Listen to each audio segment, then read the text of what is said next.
بسم الله الرحمن الرحيم الحمد لله رب العالمين وأصلي وأسلم على رسول الله صلى الله عليه وسلم وعلى آله وأصحابه أجمعين أزكى صلاة وأتم التسليم وبعد. وبسند المتصل منا إلى الإمام أبي داود سليمان بن الأشعث السجستاني رحمه الله قال: حدثنا محمد بن المثنى عن أبي داود وحدثنا نصر بن مهاجر قال حدثنا يزيد بن هارون عن المسعودي عن عمرو بن مرة عن أبي ليلى عن معاذ بن جبل رضي الله عنهم قال: أحيلت صلاة ثلاثة أحوال وأحيل الصيام ثلاثة أحوال. وساق نصر الحديث بطوله واقتص ابن المثنى منه قصة صلاتهم نحو بيت المقدس قط. قال: الحال الثالث أن رسول الله صلى الله عليه وسلم قدم المدينة فصلى يعني نحو بيت المقدس 13 شهرا، فأنزل الله تعالى هذه الآية: قد نرى تقلب وجهك في السماء فلنولينك قبلة ترضاها، إلى آخر الآية.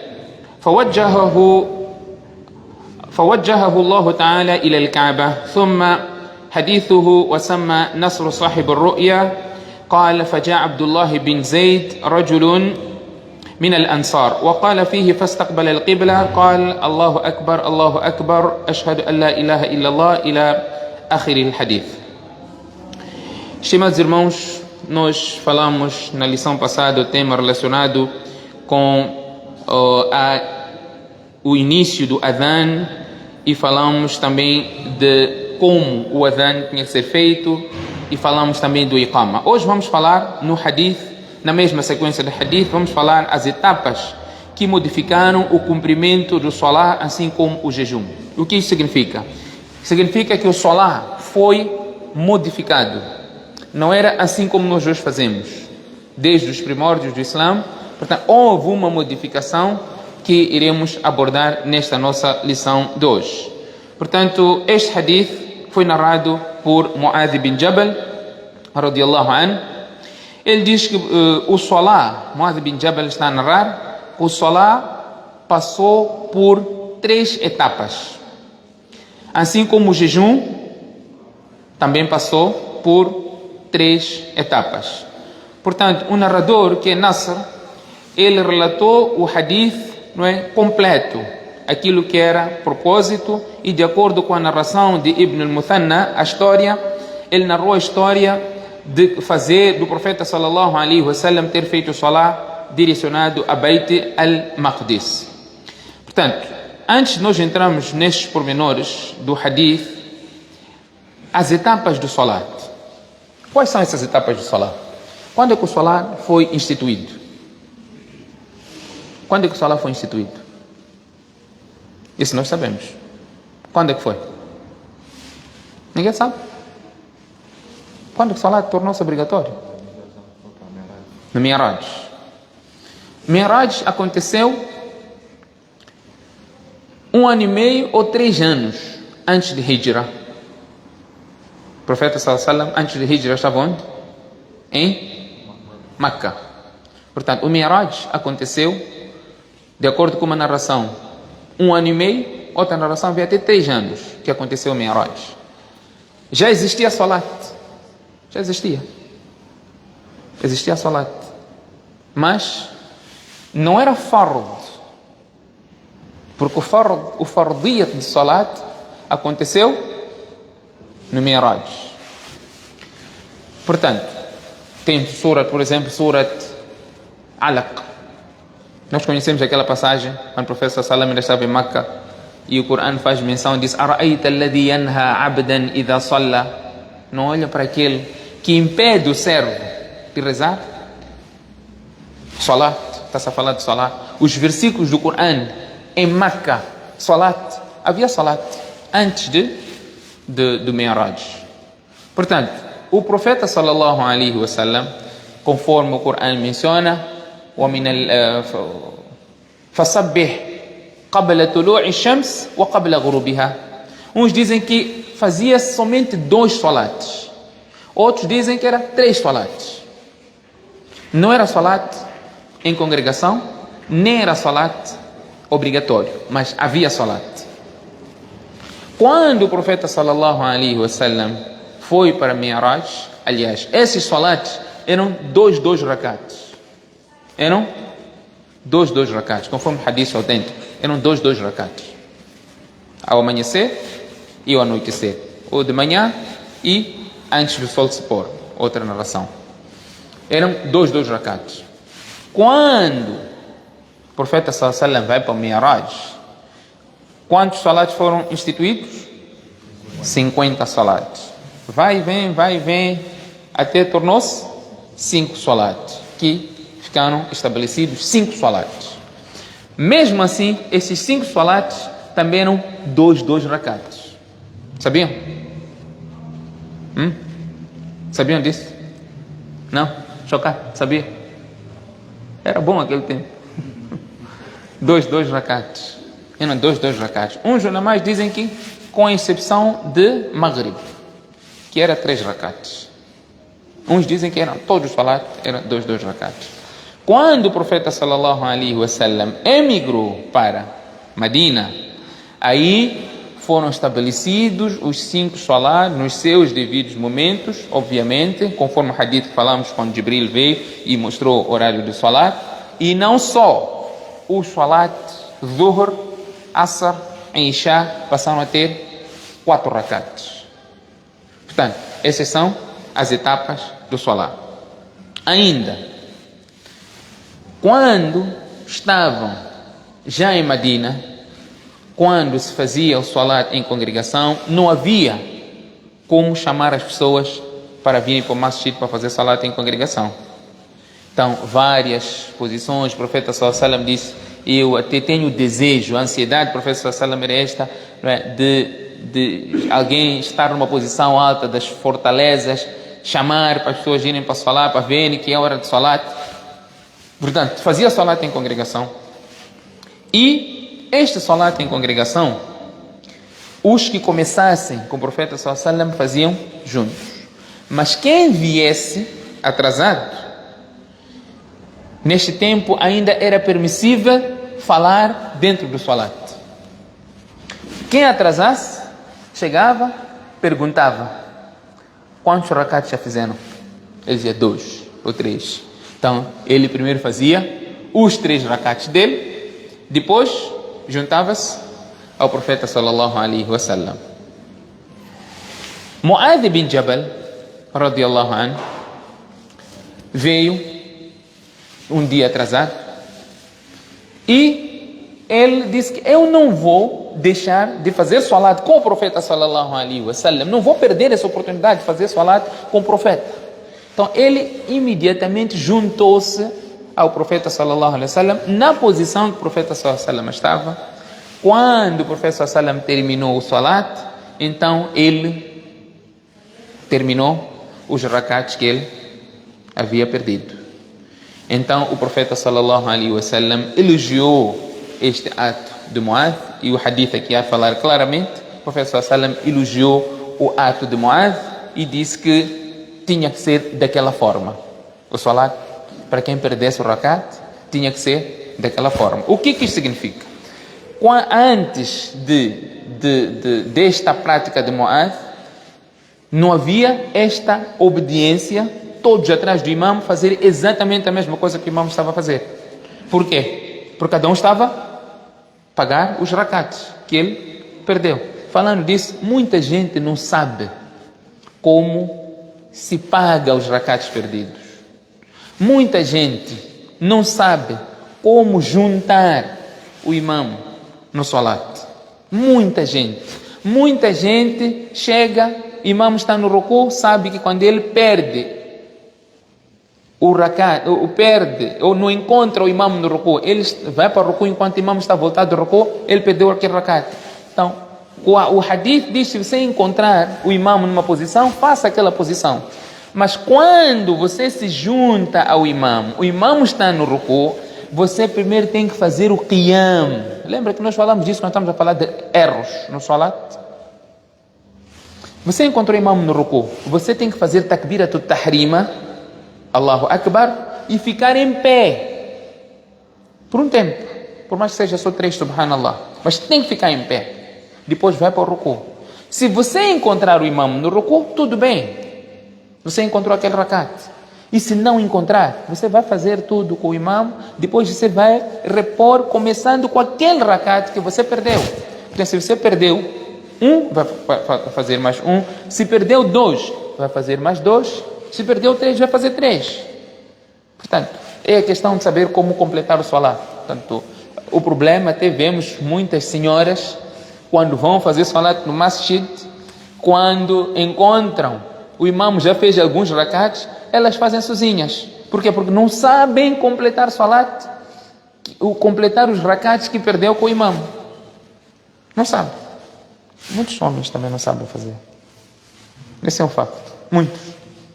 Eu já pude assistir aqui, também quando era grupo aqui de Muad, que atrasavam, não é? Que atrasou, não é? Ver quem está a completar o rakat perdido, que até veio depois, não está a completar o rakat completo. Não é desculpa não saber. Não é desculpa. Portanto, temos que aprender. Portanto, esta é a fase em que as pessoas ainda falavam e depois isso foi abrogado, que ninguém mais podia falar no salat, e o profeta sallallahu alaihi wasallam disse: "Uskunu fi salat", fiquem tranquilos no salat.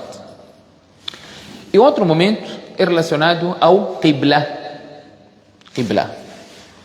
O profeta sallallahu alaihi wasallam, em tudo que não havia sido legislado, ele gostava de imitar o Ahl Kitab.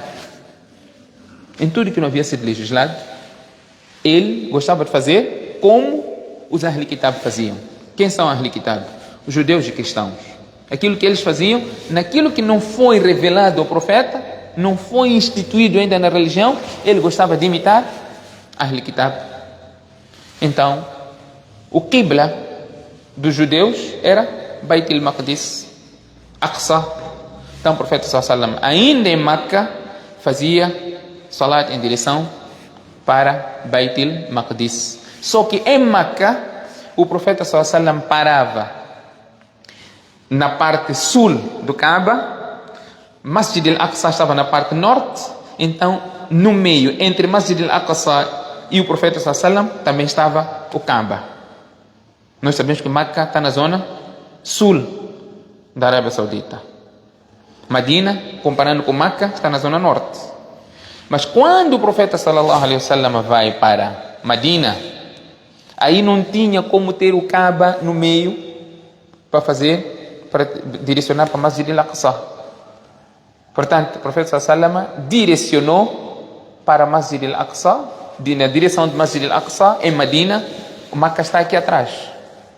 Meca está atrás, Medina, Masjid al-Aqsa está em frente. Então o profeta sallallahu alaihi wasallam fez salat para aquela direção. Num hadith vem 16 meses, no outro vem 17 e no outro vem até 13 meses. O mais correto é a versão 16 ou 17 meses. Foi o tempo que o profeta sallallahu alaihi wasallam fez o salat para a direção de Masjid al-Aqsa. A pretensão do profeta sallallahu alaihi wasallam era que Allah fizesse com que o Kaaba fosse o Qibla. Então o profeta sallallahu alaihi wasallam tinha essa ansiedade e Allah revelou o versículo do Coran: "Qad nara taqalluba wajhika fi sama". Nós vemos que tu constantemente volta a tua cara para o céu à espera de uma revelação, para que Allah revelasse que o Qibla agora é Masjid al-Haram, né? em Meca. Allah fala: "Nuwalliyannaka qiblatan tardaha". Brevemente nós iremos conceder a ti o Qibla, que você vai ficar satisfeito. Então Allah depois diz: "Fawalli wajhaka shatra al-Masjid al-Haram". Agora direcione a sua cara para o Masjid al-Haram. "Wa haythuma kuntum fawallu wujuhakum shatra". Onde vocês estiverem, vocês devem direcionar para o Masjid al-Haram. Então temos esta prática onde o profeta sallallahu alaihi wasallam virou para Masjid al-Haram. E temos o Masjid que chama-se Masjidul Qiblatain em Meca, não é? Em Medina. Aqueles viraram no salat a direção de Qibla para Masjid al-Haram. Portanto, são essas etapas que que o Salat passou. Quanto ao jejum, também foram 3 etapas. O profeta sallallahu alaihi wasallam gostava de jejuar às segundas-feiras. O profeta sallallahu gostava de jejuava desde Muharram, Ashura, que até ulemas dizem que era obrigatório, jejum de Ashura. Depois Allah subhanahu wa ta'ala revelou o versículo do Coran: Kutiba alaykum as-siyam kama kutiba ala alladhina min qablikum la'allakum tattaqun, onde foi instituído o jejum no segundo ano Hijri. Portanto, aqui o jejum ainda era facultativo. Como é que era facultativo? Allah diz: wa 'ala alladhina yutiqunahu fidyatun ta'amu miskin. Quem quisesse deixar de jejuar, ele deixava de jejuar na condição de alimentar um necessitado. Podia fazer isso. E depois Allah revelou outro versículo: faman shahida minkum ash-shahr falyasum. Aquele que estiver presente no mês de Ramadã, portanto, deve jejuar. Portanto, está aqui já a opção deixou de existir, tornou-se obrigatório. A mudança: o jejum passou a ser o jejum para o doente, aquele que não pudesse jejuar. Este que tinha opção, que não pudesse por causa de uma razão válida do Sharia, ele podia deixar de jejuar e pagar a posterior, que é o doente, que é o viajante, ou doente. Mas aquele doente crônico ou idoso débil que não conseguiria fazer jejum, doente crônico, por exemplo, diabético, que tem que estar a constantemente beber água ou alimentar-se, o que for, não tem como fazer jejum, a regra manteve-se para poder alimentar um necessitado para cada jejum que ele não puder. E quem não tem? Não pode alimentar, porque não tem. Como é que vai fazer? Allah está a dizer: essa regra manteve-se para aquele que não pode fazer jejum, por alguma razão, alguma doença, alimentar o necessitado. E se for o necessitado, este que não pode. Este que não pode fazer jejum é um que é alimentado. Quando há algum sadaqa, nós direcionamos para aquele para dar, porque é um necessitado. E ele próprio, se não tiver o que dar de comer ao necessitado, por incapacidade de fazer jejum, é um doente crônico. Como é que vai fazer?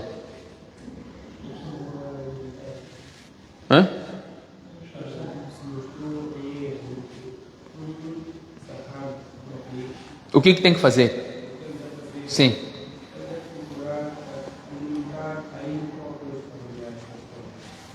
Ele procurar alimentar ele próprio. Ele não tem.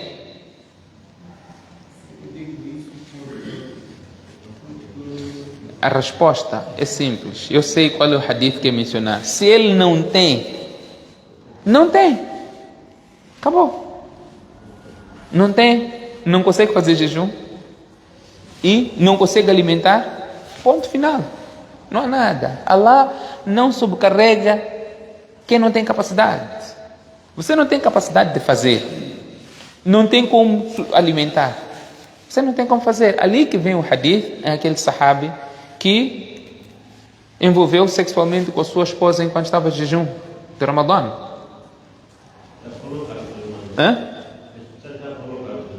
Gostou muito, né? Essa passagem falei. Gostou? É bom hadith, né? Mas é bom hadith. Você quebra jejum, né? E ainda se autossustenta, não é? Mas aquele que não consegue, você tem que pagar 60 jejum consecutivos. Você tem, Chocar, você não é ter, você tem força. Aqui não é questão de ter, é conseguir. Se você não consegue fazer jejum, não consegue fazer os 60 consecutivos, atenção, se você fizer 59 e deixou de fazer um, porque a cabeça doeu um pouquinho, deixou de fazer, começa zero. Então pensa bem naquele momento, se vale a pena ou vale a pena esperar iftar. Não é? Portanto, eu fiz um resumo aqui do hadith, é um hadith longo, portanto fiz um resumo da etapa em que o salat, a modificação do salat, assim como o jejum, em termos históricos. Você já sabe, não é? Poderei perguntar isso no dia do nosso teste. Vai demorar. Vou encher-vos de massaio, não é? Para você ter uma base sólida. Esta vez tem que valer o celular. iPhone. iPhone. Então, eu não sei se vão conseguir aqui. Porque também vamos encher de perguntas a valer, né? Então, se não querem encher essas perguntas, vamos trazer um celular, mas um smartphone já está de bom tamanho, né? Esse tempo que gira muitas lanterninhas. Vejo aqui, quando tem energia, as lanternas girar. Então, vamos crescer um pouquinho. Inshallah. Allahu A'lam. Portanto, ficou aqui o capítulo do Adhan, mas tem esses masail que o próprio narrador Jabir começa a mencionar. Eu achei pertinente, nós partilhamos também. Tem outros aspectos importantes que, inshallah, na próxima lição iremos abordar. Que Allah subhanahu wa ta'ala conceda-nos o tawfiq. سبحانك اللهم وبحمدك نشهد لا إله إلا أنت نستغفرك ونتوب إليك